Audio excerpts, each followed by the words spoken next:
Hello, my name is John Frank Reese. I am a family pre-planning counselor.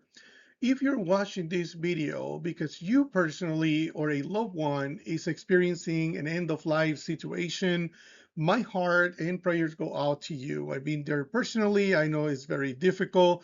So I'll try to make this video short, to the point, very educational for you so that you can make the right decisions and that nobody takes advantage of you as you and your family are going through the most emotionally vulnerable time of your life. This is video 1 of 6, but this is going to cover the least expensive service you can find out there in your area. When people think of direct cremation, which is the least expensive service that you can find out there, they just think of somehow they're going to put me inside of an oven and magically an urn comes out, my ashes are inside, and that's the end of it. But there are so many other things that take place even with the so-called direct cremation or a simple cremation, that's what I want you to learn today so that you can be prepared. Here's the whole list of things that need to be covered, but I want to take you one by one very briefly. When you need the services of a funeral home, you need a whole team. That's usually obviously the driver and the companion. You have the funeral director, you have the manager, you have the person that processes documents, a receptionist.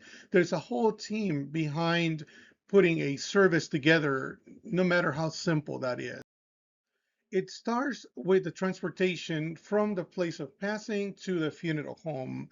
And that could be home, hospital, hospice facility, or any other location, the morgue, transportation to the funeral home. And that could also be on a holiday, in the middle of the night, on a weekend.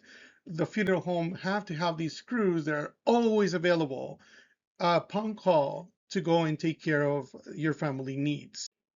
You also need refrigeration. So those are units that are constantly, obviously running. That's to preserve the body. And it might be for 1, 2, and even 3 weeks. You just never know how many cases are going to be ahead of you. And especially when people don't want embalming, they need to preserve the body. So that's something that it's required, the refrigeration and for the preservation of the body. The funeral home needs to coordinate with the family, the surviving family, the next of kin, and there's a series of documents and things that need to take place. For instance, the vital statistics. They have all your information for them to process all the necessary paperwork. They also need a body release form where you're authorizing the funeral home to transport your loved one to their care. They need a family cremation authorization. That's the family authorizing the funeral home to do that. They also need an embalming form to approve or decline, but they still need that form. They need a disposition form. What do you want the funeral home to do with the cremains? Return them to the family, deliver them, send them somewhere else. You need to specify that. So it's a separate document. You need a pre-need documents. If you had pre-arrangements, they need to have those documents, and they take care of calling the insurance company and getting those things in place. And also Social Security reporting. That's another thing they do. So as you can see, there are many documents they have to be filled out. It's not just in coordinate with the family. So it's not just one thing. There are several things. For instance, to get a death certificate, there's a few things that need to take place. Number one is to get a hold of the county. There's some documents that have to be presented. It does the vital statistics, and also contact the physician, whoever was taking care of your loved one the time of death. And they provide those statements, they put them together, and then they file with the county to get a death certificate. The family also processes a cremation permit also from the government. You need a cremation box or cremation container to cremate the body in. You also need transportation now for the funeral home to the crematory. Most crematories could be outside the city on a safe area, so you need that transportation to the crematory and back. Then you have the cremation fee. This is the actual cost for cremating the body.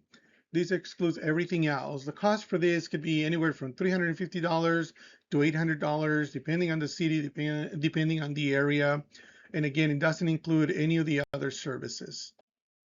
Most of the time, a direct cremation includes a temporary basic plastic urn.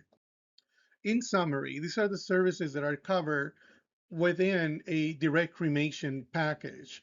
The funeral home's basic services of the funeral director and staff, permit processing and coordination with the family, transportation within 25 miles, refrigeration until cremation happens, the cremation box, transportation to the crematory and back, cremation process, the death certificate filing, and a basic plastic urn.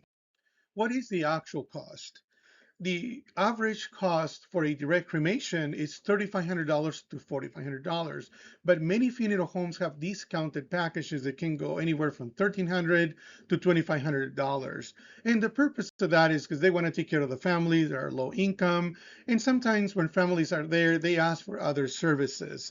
So that's where the funeral home can make a little bit of money when they're taking such a huge discount. I'm here to help. If you need any type of assistance, you need guidance, you have any questions, you can just call me or text me, or you can also scan the QR code and I'll be happy to assist you.